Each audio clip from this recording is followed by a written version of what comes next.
Alhamdulillah wa syukurillah wa la haula wa la quwwata illa billah. Shallallahu wassalamu ala Rasulillah wa ala alihi wa sahbihi wa mawala. Bapak-bapak, ibu-ibu yang dirahmati Allah, alhamdulillah bersyukur kita haturkan kehadirat Allah Subhanahu wa taala yang masih memberikan nikmat iman, memberikan nikmat Islam kepada kita sehingga kita masih dimudahkan langkah kaki kita untuk ke masjid menjalankan salat subuh secara berjamaah dan dilanjutkan dengan majelis ilmu.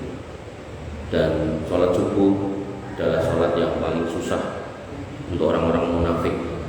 Makanya agar kita tidak termasuk golongan orang-orang munafik, maka kita usahakan agar setiap subuh kita bangun untuk salat secara berjamaah.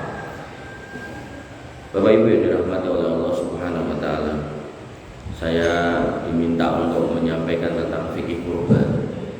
Ini materi yang rutin sebenarnya setiap tahun kita harus buka lagi, karena memang ketika suatu komunitas, suatu masyarakat, suatu jamaah, masjid khususnya, takmir lebih khusus lagi, panitia kurban tambah khusus lagi, ketika kemudian tidak merefresh lagi ilmunya, maka terkadang itu muncul perselisihan yang menurut saya nggak penting gitu. Karena perselisihan itu pada hakikatnya harusnya tidak ada ketika kita kembali kepada ilmu. Makanya Allah Subhanahu wa taala mengingatkan, fa in tanaza'tum fi syai'in farudduhu ila Allah wa rasulih. Kalau kamu berselisih tentang sesuatu, maka kembalikanlah kepada Allah dan Rasulnya. Mengembalikan kepada Allah, gimana caranya? Wong kita nggak lihat atau nggak ketemu Allah, nggak ngobrol dengan Allah langsung, gitu kan? Sebagaimana Nabi Musa, wa kallama Allah Musa taklima. Nabi Musa pernah diajak ngobrol oleh Allah. Kemudian kepada Rasul, kita nggak pernah ketemu dengan Rasul, gitu kan? Maka yang dimaksud pada ayat itu dijelaskan oleh para ulama adalah dengan cara kembali kepada majelis ilmu. Dan majelis ilmu itu akan menyatukan, menenangkan, mendamaikan, mengakurkan, menyamakan, sehingga tidak perlu ada perselisihan. Ada sebuah kisah yang menarik terkait kurban ini. Ada suatu masjid, di mana masjid itu saya tahu sendiri karena saya dulu pernah jadi sekretaris di situ. Itu punya orang yang dipercaya untuk nyari hewan kurban.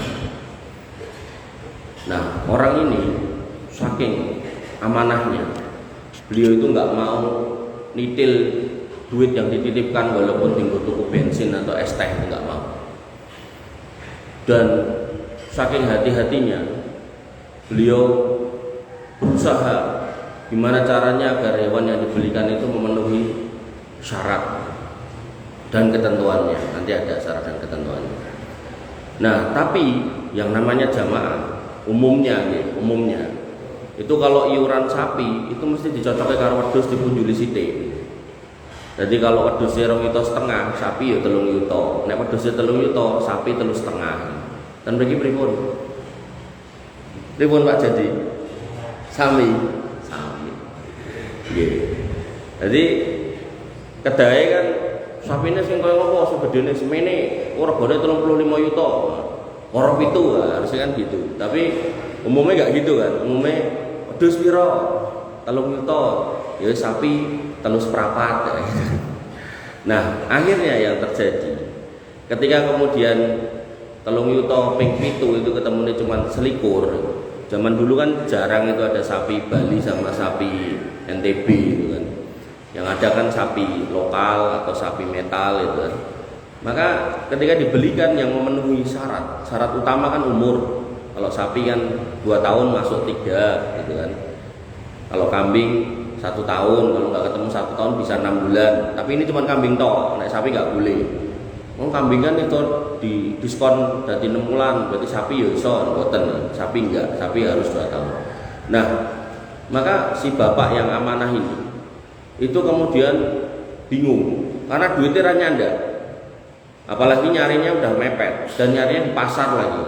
Nggak ada barang murah kalau di pasar pas hari mendekati kurban. Biasanya murah itu kalau hari tasyrik, hari yang ke-13 itu mungkin murah itu. Nah, tanggal 13 itu.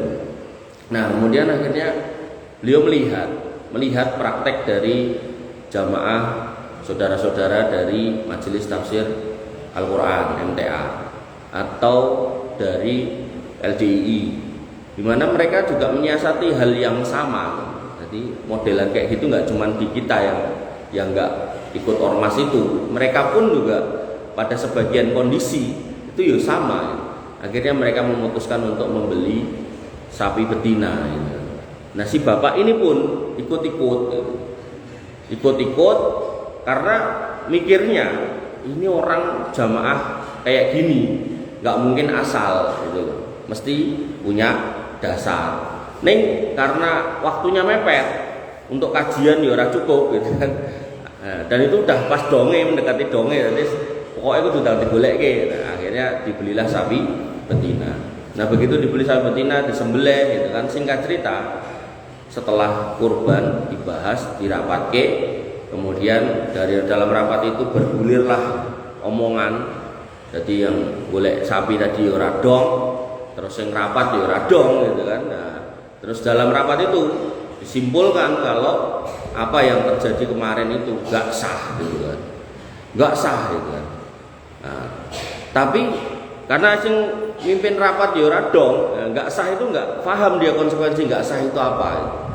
Karena Nabi pernah mengatakan sapa wonge sing beleh wedhus sadurunge salat kok wis dibeleh, maka dia harus mengganti wedhusnya. Oh, berarti kalau nggak sah itu kudu ngijoli.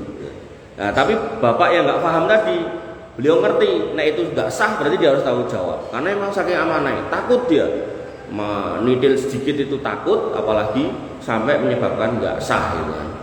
Nah, sebagian pengurus, ngapunten nggih, mudah-mudahan sini nggak ada ya. Itu udah deal dulu sama Belantik gitu. Oh, nah aku juga onamu sapi siji 500.000 ya. Nah, ini juga nggak boleh korupsi namanya. Nah, aku deal onamu wedhus siji 50.000 ya. Itu juga nggak boleh, itu korupsi. Nah, hulul, harta hulul gitu. Nah, maka dalam konteks itu beliau yang tadi itu bertanggung jawab itu terus nemoni saya. Waktu itu ya saya baru belajar ya. Pesannya singkat. Beliau cuma ngomong, "Mas, carikan satu kitab yang menyatakan kalau kurban sapi betina itu enggak sah. Nek enek, saya tak berusaha nabung, engko tak ijolani." Nggih. Karena beliau minta tolong, saya carikan. Wong saya ya radong waktu itu gitu kan. Masih kuliah semester awal. Akhirnya saya ke toko buku, beberapa kitab kurban itu saya baca gitu. Dari mulai yang tebal sampai yang tipis gitu. Akhirnya ketemulah di sebuah kitab yang tipis tulisan dari Syekh Al-Utsaimin rahimahullah. Beliau mengatakan bahwasanya kurban sapi betina itu atau kambing betina atau binatang kurban betina itu sah gitu. Nah, akhirnya buku itu tak bawa dan saya beli beberapa buku, tak bawa, saya temuin ke ketua takmirnya, sekretarisnya, bendaharanya, saya kasih satu-satu sambil saya jelaskan gitu. Nah, kemudian rapat berikutnya, dalam rapat itu salah satu petingginya itu kemudian minta waktu untuk ngomong di rapat. Kemudian beliau mengatakan rapat yang lalu kalau ada yang ngomong sapi betina atau kambing betina atau binatang betina nggak sah, itu salah. Saya nggak pernah ngomong kayak begitu. Jadi akhirnya dia semeleh-seleh, tidak jadi melanjutkan ucapannya. Ya tadi, karena berangkat dari ketidakpahaman, ketidaktahuan yang tidak ditutup dengan ilmu, akhirnya terjadi perselisihan. Untungnya orang-orangnya baik gitu kan. Untungnya orang-orangnya baik, jadi nggak sampai pada sok-sokan kalau udah kayak gitu kegelan itu terus pegah jamaah gitu. Bapak Ibu yang dirahmati oleh Allah Subhanahu wa taala. Maka pentingnya belajar niki nggih. Serius, penting banget dengan untuk menyamakan ini. Nah, nanti misal ada yang kurang cocok dengan materi saya bisa ditanyakan kan ngoten. Nek kurang mantep, nah ngundang melih kan gitu. Nek ngenteni jadwal saya suwe meneh nanti. Nggih. Yang pertama, ketika kita memasuki Ramadan, maka di situ ada 10 malam terakhir. Nah, itu hari yang utama. Wabil khusus malam yang utama. Tapi begitu kemudian memasuki Dzulhijjah, ini kan udah Dzulqa'dah, nanti bulan depannya Dzulhijjah. Maka ada 1 sampai 10 Dzulhijjah, itu hari atau siang yang utama.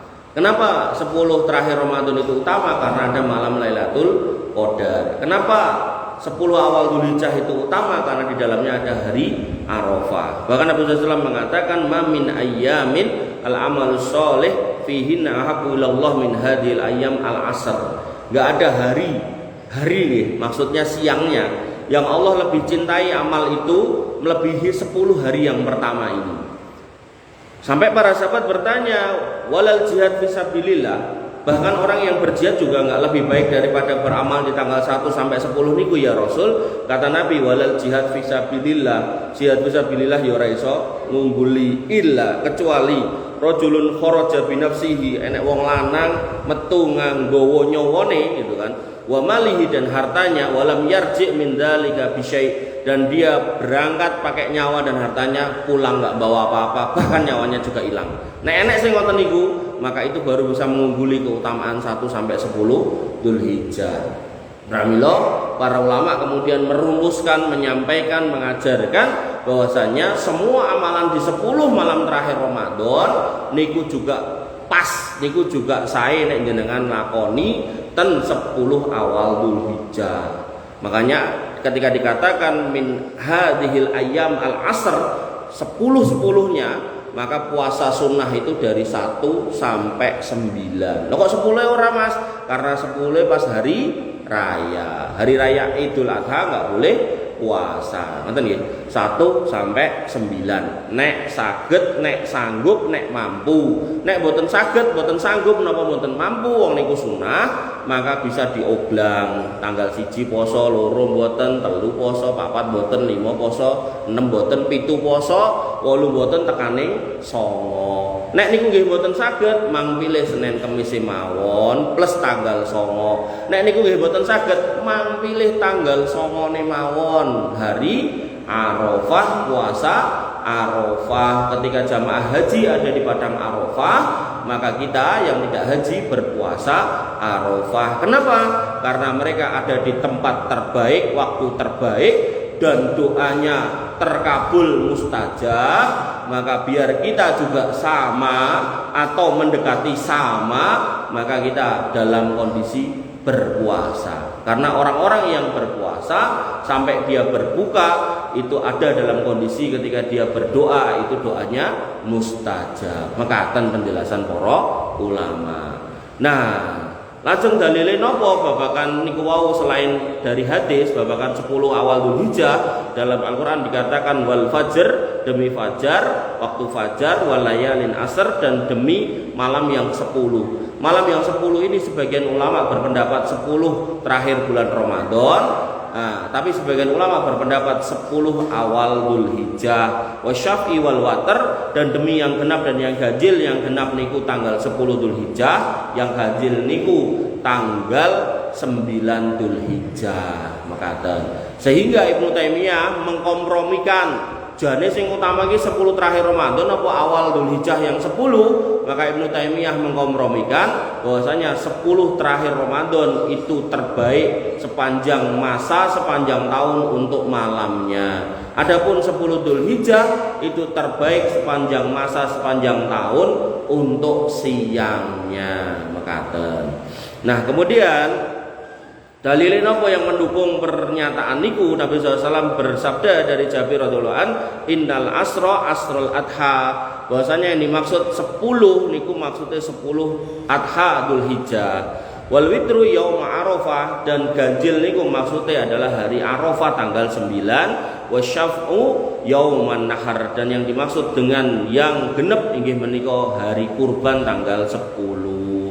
Nah, dalile kurban napa? Fasholli li rabbika wanhar, mang salat lajeng dipun lajengaken kurban.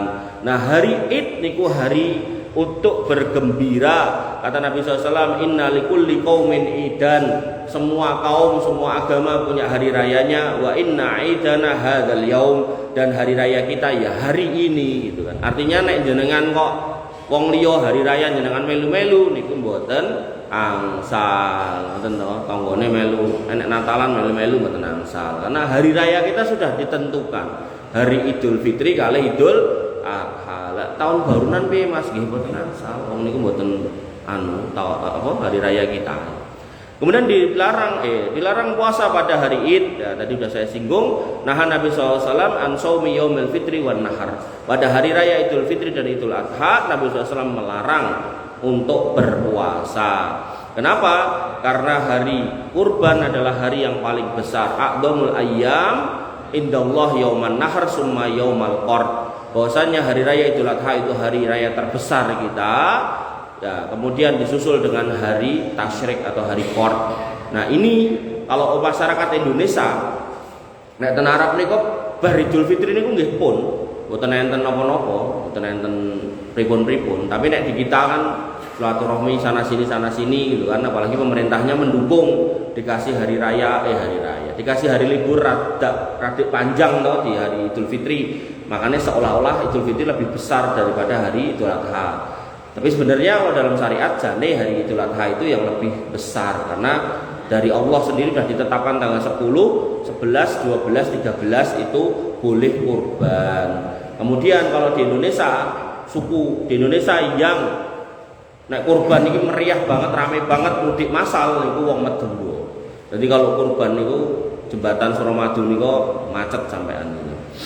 Nah, kemudian ketika sholat Idul Adha maka kita tidak diperbolehkan makan. Ra entuk poso ning ya ora entuk mangan gitu kan. Karena Rasulullah SAW la yaqudu yaumal fitri hatta yakul. Bahasanya Nabi SAW tidak sholat Idul Fitri sampai makan Idul Fitri. Artinya makan dulu baru berangkat.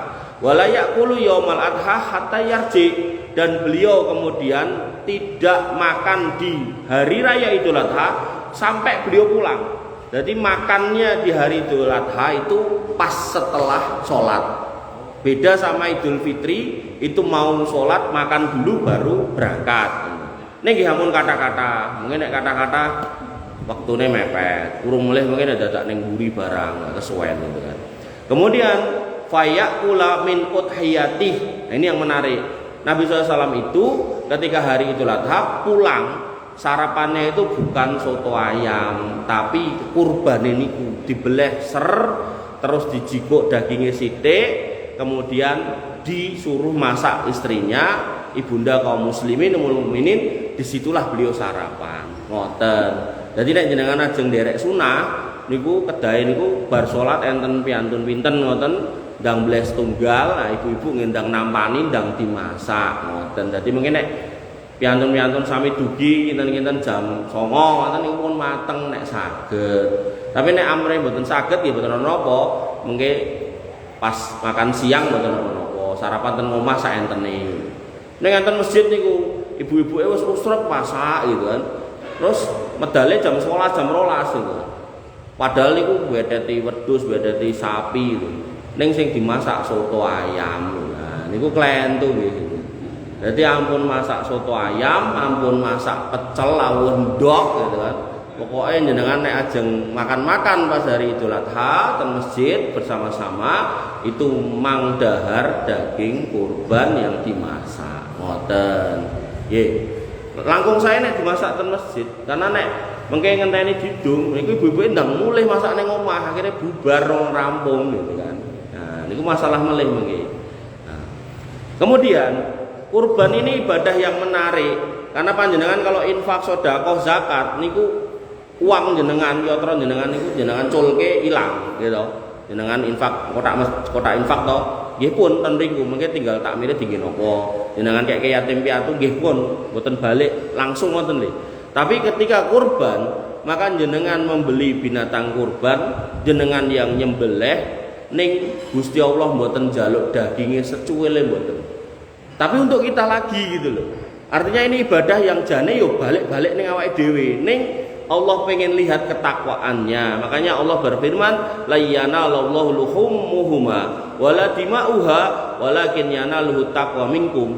Allah itu enggak akan ngambil itu dagingnya, gethe ya ora. Boten kados piantun agami sanes, recone digawe, dadi nek arep kurban pitik apa wedhus jikuk ketahe digrujuke gitu kan dan recone niku. Nek kita ndak, kita diminta untuk berkurban tapi apa? tidak diambil, tidak diminta daging dan darahnya, walakin yanalhu taqwa minkum, tapi yang Allah mau lihat itu ketakwaane. Kenapa kok dilihat ketakwaane? Nah, Nabi mengatakan man wajada sa'atan falam yudhi fala yaqrabanna musallana. Allah tuh pengen lihat, Nabi pengen tahu, Nabi sudah nyampaikan, sapa wonge sing pas kurban duwe kesanggupan kok ora kurban, kata Nabi, ojo cedak-cedak masjidku. Ini bukan berarti kafir, bukan. Maksudnya Nabi itu gak seneng wong pelit nang masjid. Yo nek nu tak rasa ning masjid sisan niku nggih kleru. Wong sakniki mesti candhaane aneh-aneh itu. Artinya kalau kita ini mampu kok ora gelem kurban, hati-hati loh. Nabi itu sudah ngomong gak pengen cedak-cedak kita. Nah kuatire mengke jenengan utuk-utuk njaluk syafaat terus di lho kowe kan pas wayah kurban ditmu akeh, mbok tumpuk nganti dikrikiti tikus, nganti suwek-suwek nganti rapayu, tapi ora mbok kurbanke, saiki kowe rene njuk syafaat ya pusik gitu kan. Ngoten niku kira-kira pripun rasane jenengan nek kon minggir sik ngoten lho. Makane Nabi mengatakan man wajada sa'atan, nek mampu. Nek ora mampu mboten napa, tapi nek mampu. Bahkan kata nek mampu ini sebagian ulama sampai mengatakan kalau memang di hari itu kamu nggak punya duit, neng ada jagan, nah, kata Syekh Utsaimin, maka kamu utang aja boleh. Oh tanggal 10 Dzulhijjah nggak punya duit, duitnya nanti tanggal 15 Dzulhijjah atau akhir bulan, boleh utangan sih gitu kan. Tukok ke wedhus, serah ke takmir boleh, dibeleh dhewe yo itu gitu kan. Kemudian nanti akhir bulan disaur. Ini ibadah yang enggak ada di hari lain kecuali tanggal 10, 11, 12, 13. Jadi jangan sampai jenengan kelewat gitu. Bapak Ibu yang dirahmati oleh Allah Subhanahu wa taala. Nah, ketika panjenengan sebagai takmir dititipi para piyai untuk mencari, maka pastikan 4 hal. Ini untuk takmir. Nah, berarti sing ora takmir rasa digatekke, nggih digatekke. Mergo mengke nek takmire nolak jenengan ra entuk nesu. Nek kewane jenengan niku enten ciri 4 niki. Nah, kata Nabi SAW, arbaun la tajuzu fid dohaya. 4 ciri cacat yang enggak boleh ada dalam hewan kurban. Yang pertama, al aura'u al bayyinu aura'uha. Wuto cetha wutone. Artinya jenengan sampai nuntun wedhus motone katarak nganti nabrak-nabrak, terus kalih Pak Jadi misal ngoten ditolak, iki rasah Mas. Nah, jenengan nggih kedah legowo ora entuk nesu-nesu gitu. Alah wong iki ya mung matane tok ya ampun itu kan. Wong Nabi mengatakan enggak sah ya enggak sah gitu. Jadi jenengan harus bawa pulang gitu kan. Enggak boleh kemudian marah gitu kan. Makanya pentingnya ngaji ngeten iki. Mungkin mboten enten niku takmir karo jamaah rame gara-gara wedhus wuta gitu kan. Wong nek wong ra ngaji niku wong salahe dadi rumangsa bener ya gitu kan. Nah kan nek ngaji enak. Kemudian wal maridatu alladzi al bayyinu marduha. Lara sing cetha larane. Wedhus niku umume niku nek niku medal eeke niku. Eeke basa kramane lho, Pak. Letok sapi gede. Nah ini kan serintil ya, nyerintil ngono to. Bunder-bunder niku to. Ah kok niki wedhuse digawa dicencang mencret-mencret. Nah niku mboten sah. Ken balekke mulih. Ngoten nggih. Dadi ampun ditutuke ling beleng. Lah kan kok daginge kelong Mas. Lah monggo nek ngoyak daginge gitu. Ning kan nek kula ya nek iso sak pahalane sisan apa dadak mung daginge tok kan ngoten niku. Kemudian wal arja'u al bayyinu tal'uha, yaitu pincang cetha pincange. Nah ini ada 2 kondisi. Sikile papat ning kok ya mung 3 itu ya pincang enggak boleh. Atau sikile papat sijine diangkat, makune dingklang niku nggih mboten angsal. Bahkan mboten angsal niku mboten sah.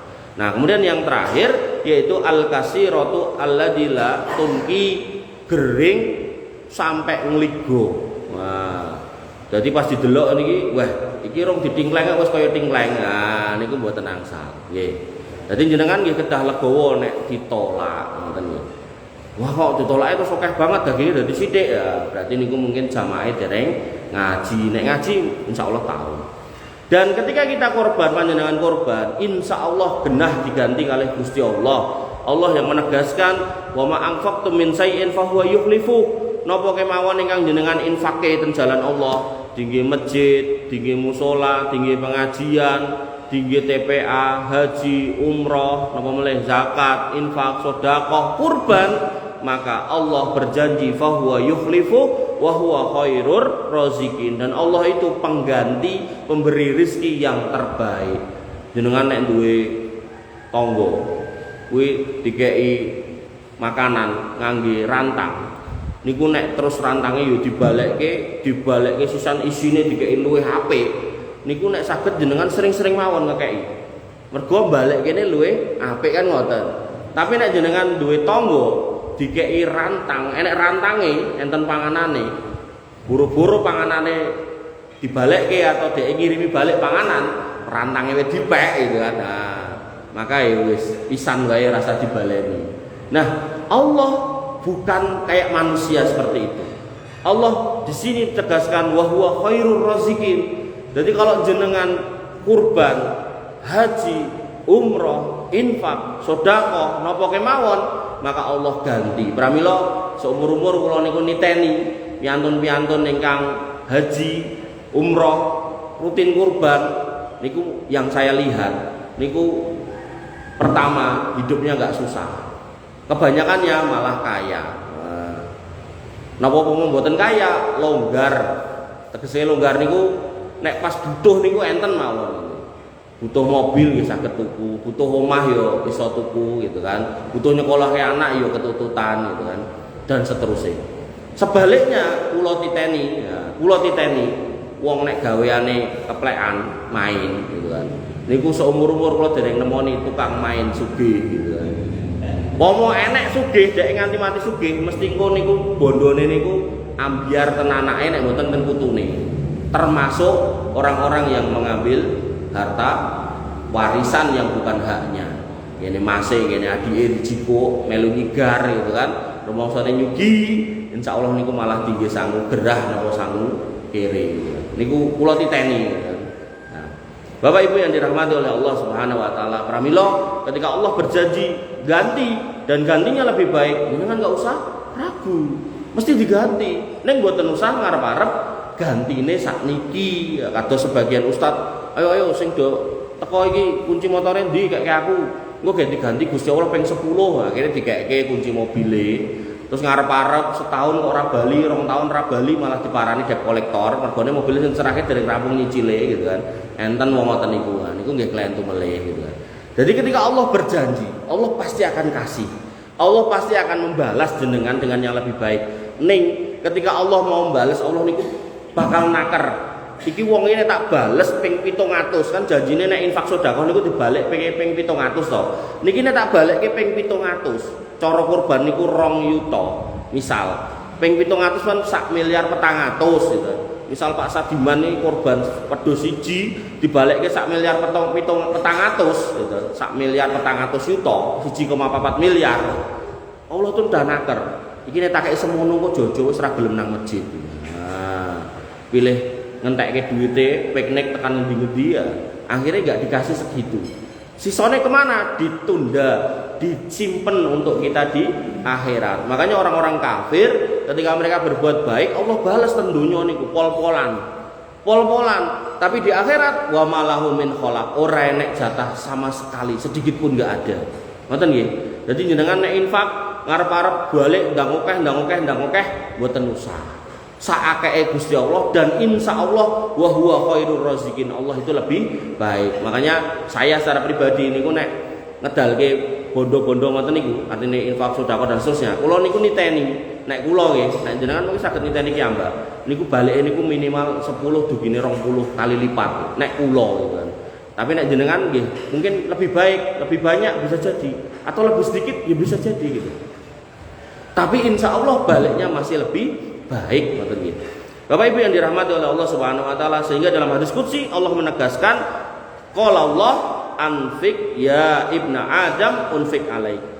Do infaqo, maka aku akan berinfak atau menafkahi kamu kata Allah Subhanahu wa taala. Pokoknya babakan rezeki niku aman insyaallah orang-orang yang berbuat baik. Nah, kemudian kurban niku napa sak keluarga kudu siji-siji. Maka pernah ditanyakan kepada Abu Ayyub oleh Atok bin Yasar, sa'altu Abu Ayyub Al-Ansari, aku pernah bertanya kepada Abu Ayyub Al-Ansari, kaifa kanat ad-duhaya ala ahdi Rasulillah SAW, bagaimana pada zaman Nabi SAW dulu orang berkurban.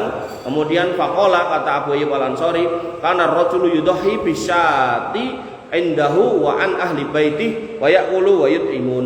Bahwasanya ada waktu itu umumnya orang adalah satu orang laki-laki kepala keluarga itu kurban satu untuk dirinya dan anggota keluarganya. Makanya nanti dalam doanya bismillah Allahu akbar hadza minka walaka satu. Kemudian Allah bismillah Allahu akbar hadza minka walaka an Muhammad wa ali Muhammad wa an ummati Muhammad. Ini konteksnya kurbannya Nabi Muhammad. Kalau kurbannya panjenengan, misal Pak Fajar, bismillah Allahu akbar hadza minka walaka an Fajar wa ali Fajar. Ini dari Pak Fajar dan dari keluarganya Pak Fajar. Jadi satu tok boleh. Untuk satu keluarga yang masih tinggal dalam satu atap yang sama. Tapi nek pun beda rumah, misal putra jenengan daweke omah dhewe, maka ya dia punya keluarga sendiri, dia punya urusan atau kewajiban untuk kurban sendiri. Nah, bolehnya patungan juga di dalam kurban, yaitu untuk selain kambing, yaitu sapi, kerbau, unta, gitu. Kuda nggak boleh. Jadi mimbahimatil an'am itu kambing, domba, sapi, kerbau, unta. Nah, terkait unta, ini ada sebagian dalil yang menyatakan bisa sampai 10 unta. Tapi untuk kerbau sama sapi ini maksimal 7. Dan 7 niku sakjane ora kudu didom rata. Ketika misal wong 6 sepakat mampune, geleme, sanggupe, isone 3 yuta, berarti 3 ping 6 18. Kemudian digolekke sapi, ternyata yang masuk umurnya boleh mung 18 Mas gitu kan.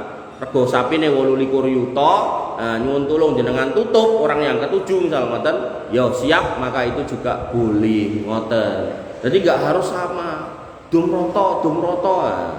Akhirnya sampai urusan biaya korban dum roto. Maka nggak harus sama. Nah, orang-orang yang sudah berniat kurban, panjenengan kalau sudah berniat kurban dan kemudian masuk di 1 Dzulhijjah, kata Nabi Shallallahu Alaihi Wasallam, fala yaqudanna min su'rihi wala min adfarihi say'an hatta yudohi. Maka panjenengan nggak boleh motong rambut, motong nyabut bulu, kuku, termasuk nitili kapal niku lho, ngen kulit, ngen kaki niku, ngen suku niku nggak boleh. Jadi semua yang tumbuh di tubuh kita dari bulu, kuku dan kulit nggak boleh dicabut, dipotong, diteteli. Ketika jenengan sudah niat kurban, masuk tanggal 1 wedhuse rong dituku, jenengan pun mboten angsal cukur, mboten angsal ketoki kuku. Tapi nek jenengan ngersake niku mang lakoni sakniki, ya, mumpung tesih Dzulqa'dah ngoten nggih. Ini hanya berlaku untuk shahibul kurban wabil khusus kepala keluarganya.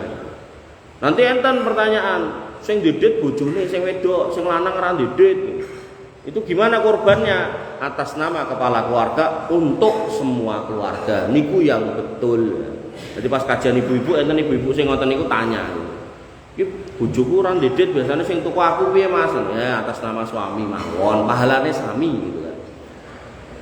Kemudian nek akhirnya tetap nekat motong rambut, motong kuku dan seterusnya, ada sebagian orang berpendapat nek korbannya enggak sah, maka ini dibantah oleh Syekh Utsaimin. Beliau mengatakan takunu makbulah lakinnahu yakunu asian. Bahwasanya orang-orang yang tetap nekat motong rambut, motong kuku, nyabut-nyabut kulit, neteli nopo lah sing kapal-kapal niku, kata Syekh Utsaimin, kurbannya tetap diterima oleh Allah Subhanahu wa taala, tapi dia bermaksiat. Niku sami kados piyai setri yang umroh atau haji tanpa mahram. Haji dan umrohnya tetap sah, tapi dia berbuat dosa karena nggak bawa mahram. Jadi dados tiang setri itu enak. Jadi nek emang wis ra mahram, barangkali ya pun mboten gadah bapak, mboten gadah pakde, pakde om, pun mboten gadah putra jaler, mantu nggih mboten enten gitu kan.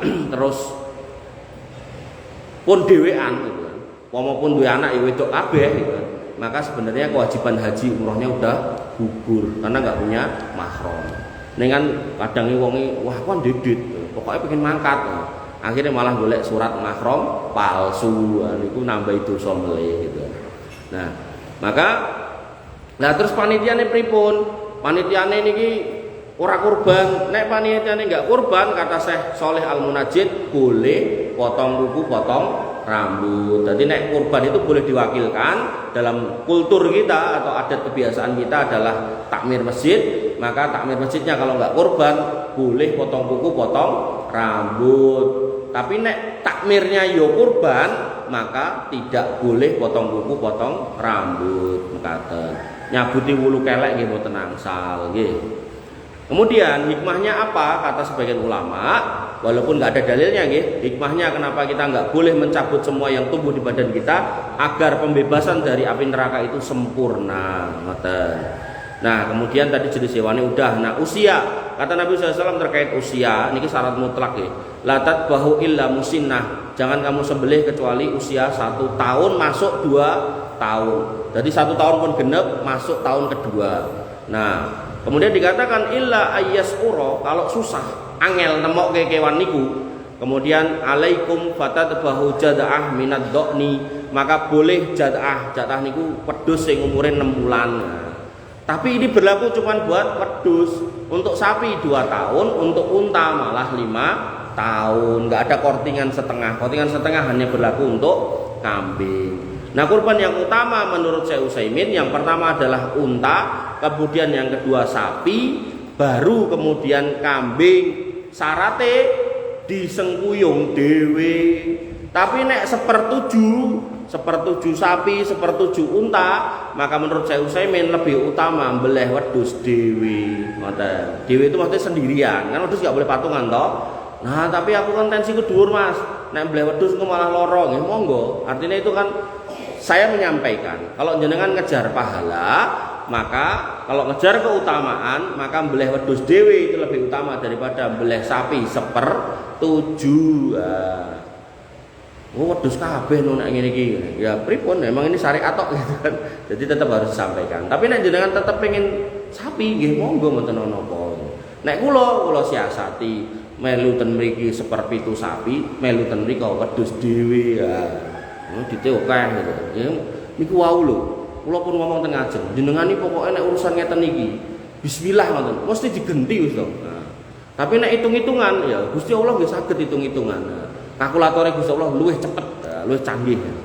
Nah, babakan tadi yang saya singgung di depan, nek wedhuse wedok pripun? Nah, kata Nabi SAW, anil hulami syatani, nek panjenengan gadah putra jaler ajeng diakekoi niku wedhuse kalih, wa anil jariyati syatun, dan kalau kemudian punya anak perempuan yang lahir maka wedhuse setunggal mawon, la yadurrukum dzukronan kana au inasan, ora popo wedhus lanang apa wedhus wedok. Loh, Mas iki kan dalil dinggo akikah, ora nggo kurban.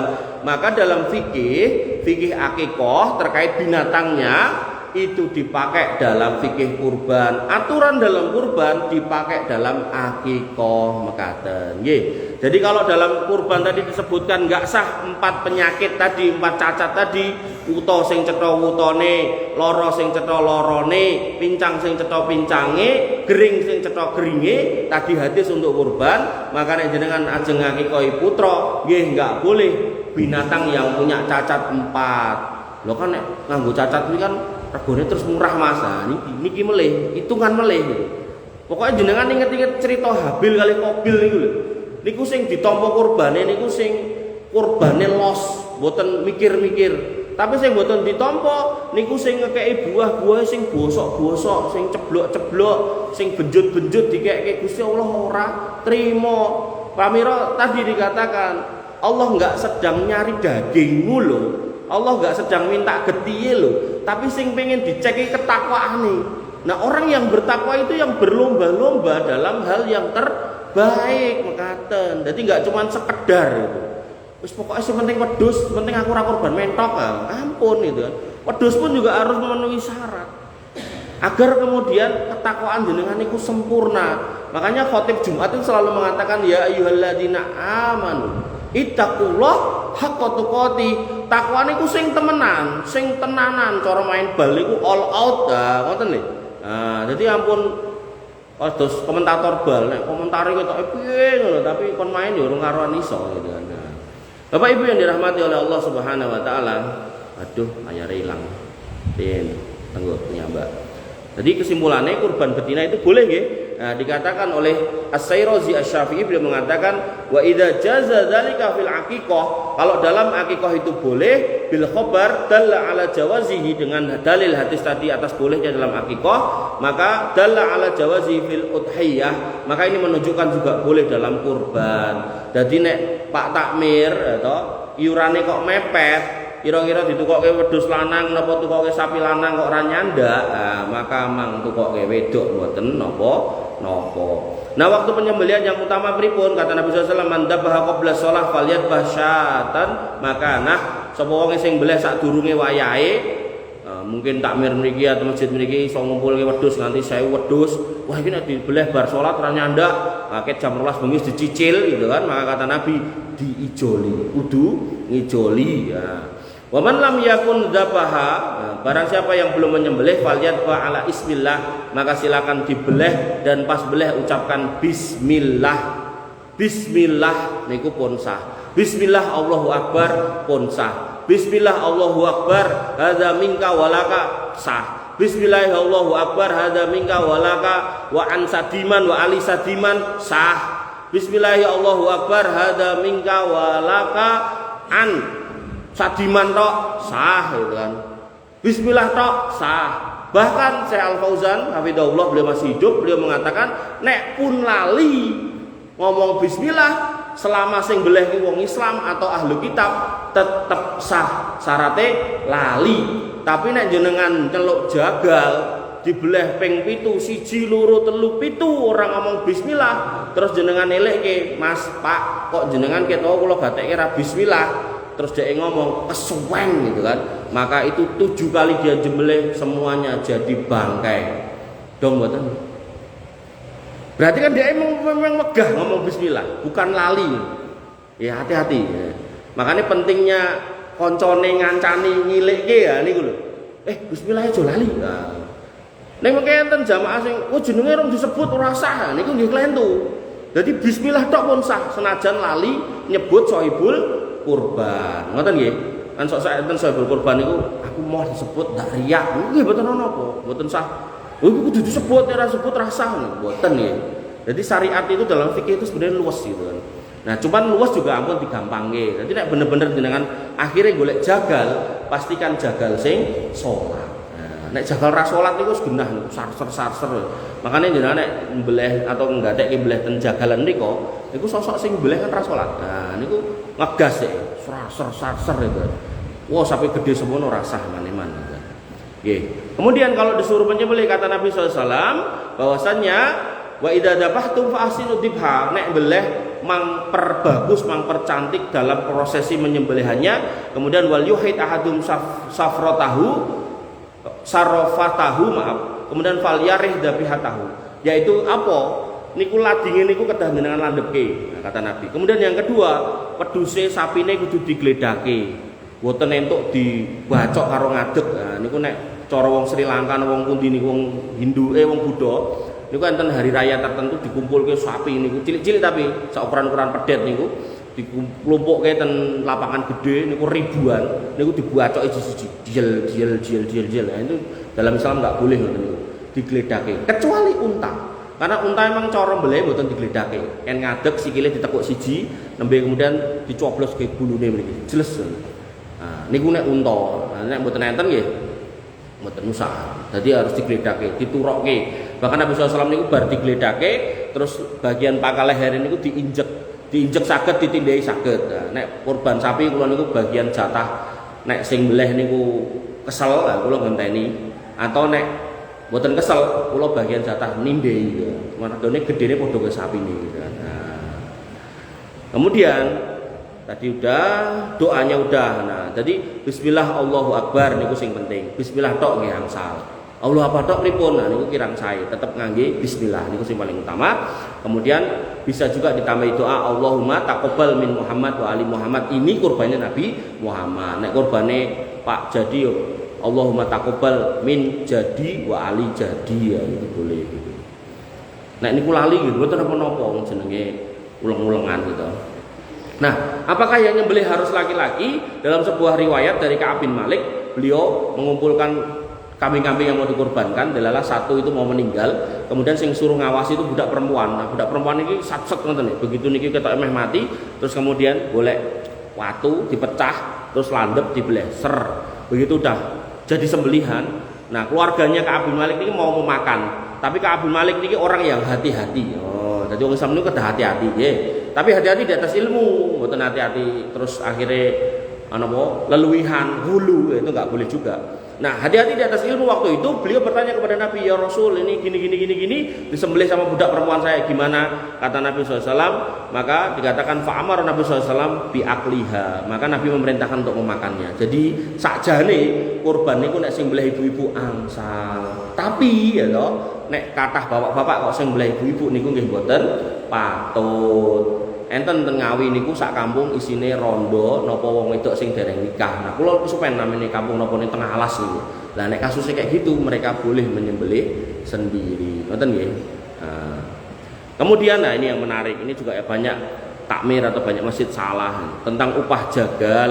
Kata Ali bin Abi Thalib, amaroni Rasulullah sallallahu alaihi wasallam an aku ma'ala budnihi, bahwa Nabi SAW memerintahkan aku untuk mengurusi kurbannya yaitu unta, wa antasaddaqa bilahmiha, dan diperintahkan untuk bersedekah dagingnya, wa juludiha, dan kulitnya, wa ajillatiha, dan unta niku enten kain penutup badan niku dan kainnya. Jadi sampai kainnya niku kayaknya dekahke, cara jaran niku pelanane niku. Jadi nek pas didol niku sosok enten niku lho sing lingguh niku. Niku kemudian diokon nyedekahke. Dadi ora entuk. Lho kan iki sing didum atau sing dipangan kan daginge. Berarti iki tak peke, enggak boleh. Nah, atau dikasihkan ke jagalnya enggak boleh. Kulite kita kan yo ora mecel-mecel kulite to, nggo upah jagal wae niku nggih mboten angsal. Kemudian dikatakan oleh Ali bin Abi Thalib wa alla u'tiya al-jazzaru minha, dan kami dilarang untuk memberikan upah jagal dari bagian dari hewan kurban. Qala nahnu nu'tihi min indina, maka kami keluarkan uang yang lain untuk membiayai. Sehingga kesimpulannya semua bagian dari binatang itu, sikile kah, kepalanya kah, dagingnya kah, itu enggak boleh digunakan untuk biaya operasional kurban. Artinya nek jenengan membutuh kepengurusan kurban dan butuh biaya, maka jenengan sampaikan atau estimasikan dulu satu sapi berapa, satu kambing berapa, nanti diumumkan.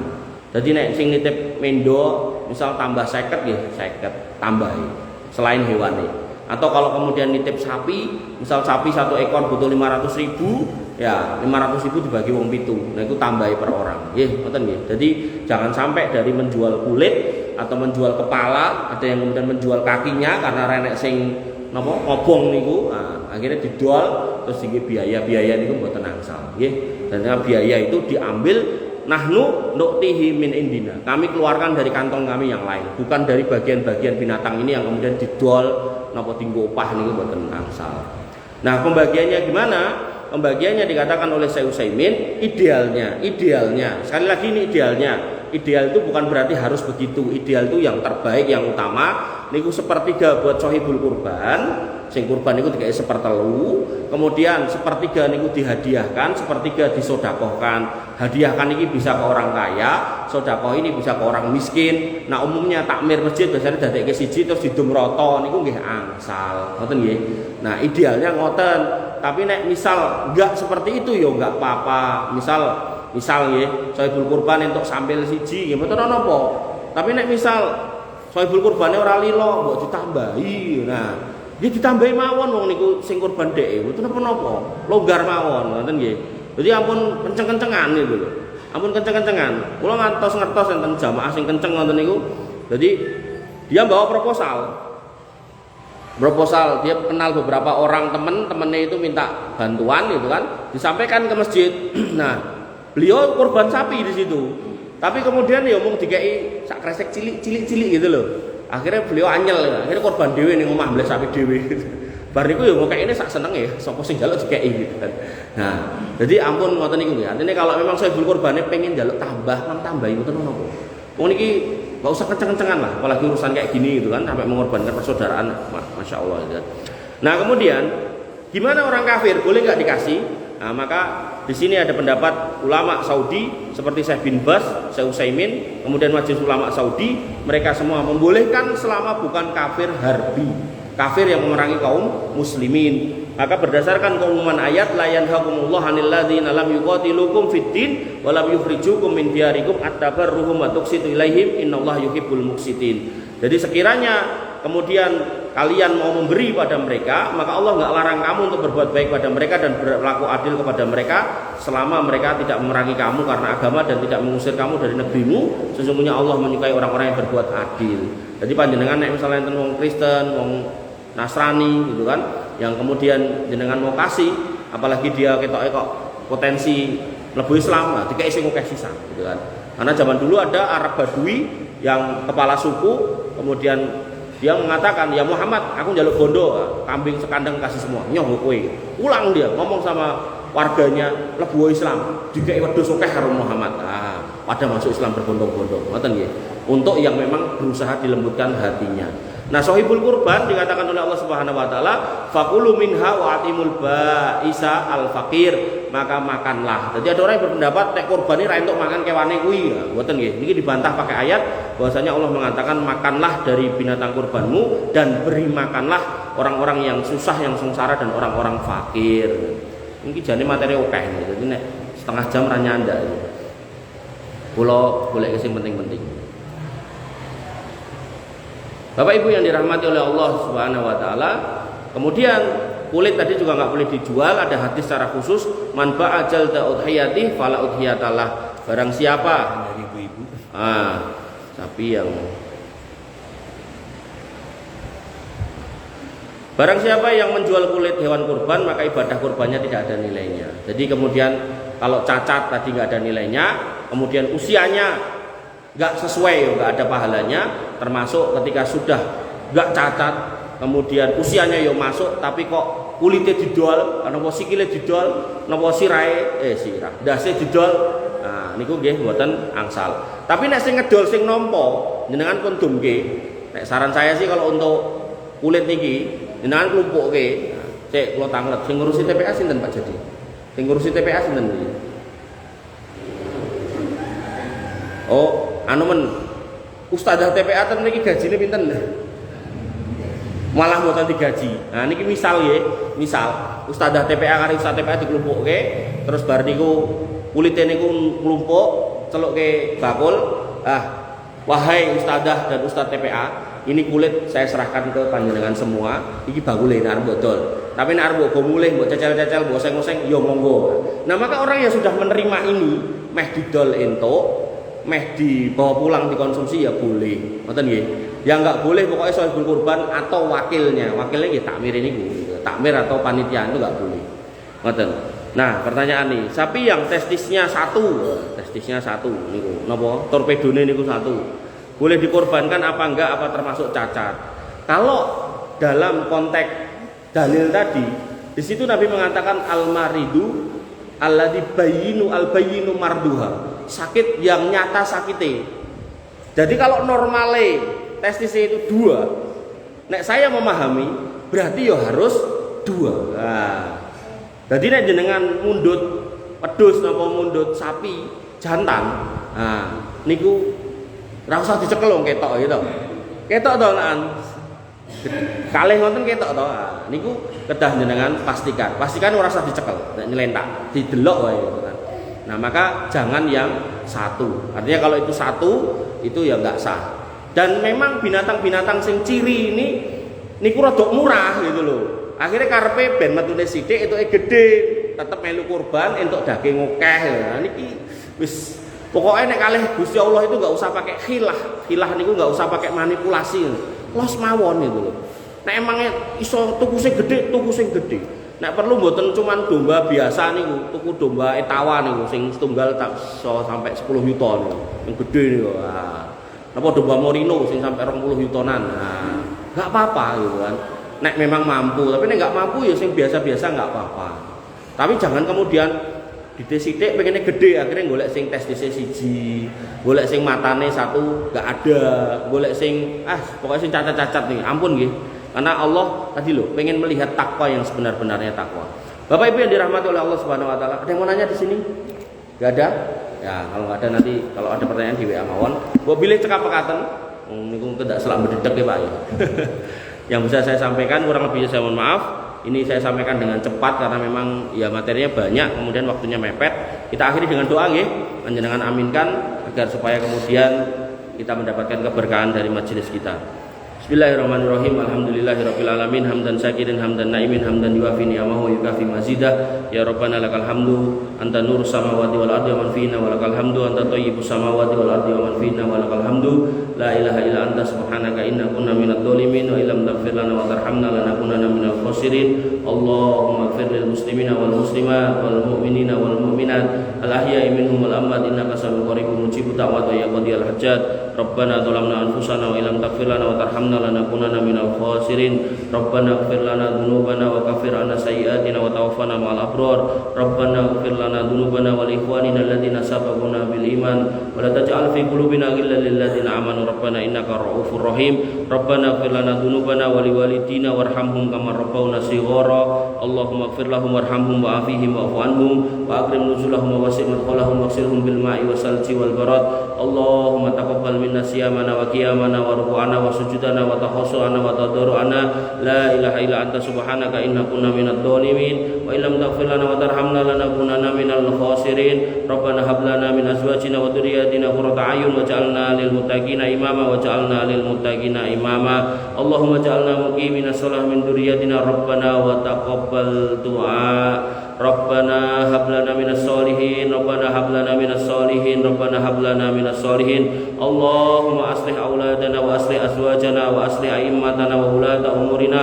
Allahumma arzuq hadzal baladan aminan mutmainan warzuq ahlahu minas samarati wajrubna wa banina an na'budal asnam. La ilaha illa anta subhanaka inna kunna minadh dhalimin wa illam taghfir lana wa tarhamna lanakunanna minal khasirin. Allahumma ansuril ikhwanana al-mustad'afina fi Filistin. Allahumma ansurhum warhamhum wasabbit aqdamahum wa wafiq sabra alaihim ya arhamar rahimin. Irhamhum wa taqabbal syuhada'ahum wasfi jarhahum wasfi mardahum. La ilaha illa anta subhanaka inna kunna minadh dhalimin wa illam taghfir lana wa tarhamna lanakunanna minal khasirin. Allahumma inna nas'aluka al-huda wa tuqa wal afafa wal ghina. Allahumma inna nas'aluka ilman nafi'an wa rizqan thayyiban wa amalan mutaqabbalan maqbulan ya arhamar rahimin. Irhamna faghfir lana ma qaddamna wa ma akharna wa ma 'alanna wa ma asrarna wa ma anta 'alamu bihi minna. La ilaha illa anta subhanaka inna kunna minadh dhalimin wa illam taghfir lana wa tarhamna lanakunanna minal khasirin. Rabbana taqabbal minna siyamana wa qiyamana wa ruku'ana wa sujudana wa tahassu'ana wa tadarru'ana. La ilaha illa anta subhanaka inna kunna minadh dhalimin. Allahumma inna nas'alukal jannah wa na'udzubika minan nar. Allahumma inna nas'alukal jannah wa ma qarraba ilaiha min qawli wa amal wa na'udzubika minan nar wa ma qarraba ilaiha min qawli wa amal.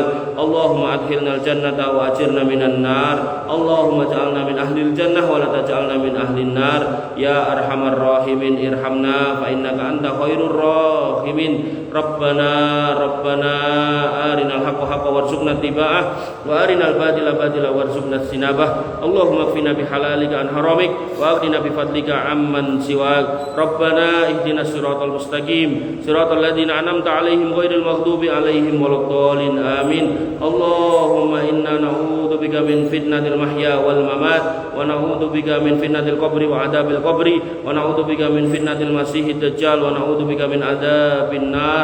Ya arhamar rahimin irhamna fa innaka anta khairur rahimin. Allahumma inna na'udzubika min su'il akhlaq wa na'udzubika minan nifaq wa na'udzubika minar riya wa na'udzubika minas sum'ah wa na'udzubika minasyirki wa na'udzubika minadh dhulmi wa na'udzubika minad daini wa ghalabatid dain wa na'udzubika minal ma'sami wal maghrami wa na'udzubika min su'il khatimah wa nas'aluka husnal khatimah. Ya arhamar rahimin irhamna fa innaka anta khairur rahimin. Rabbana atina min ladunka rahmah wa hayyi' lana min amrina rasyada. Rabbana atina ma wa'adtana ala rusulika wa la tukhzina yaumal qiyamah innaka antas sami'ud du'a innaka la tukhliful mi'ad. Rabbana atina fid dunya hasanah wa fil akhirati hasanah wa qina adzabannar wa qina adzabannar wa qina adzabannar. Wa akhiru da'wana alhamdulillahi rabbil alamin wa sallallahu ala nabiyyina Muhammadin wa ala alihi wa sahbihi wa sallim ajma'in. Akhiru kalam subhanakallahumma bihamdika asyhadu an la ilaha illa anta astaghfiruka wa atubu ilaik.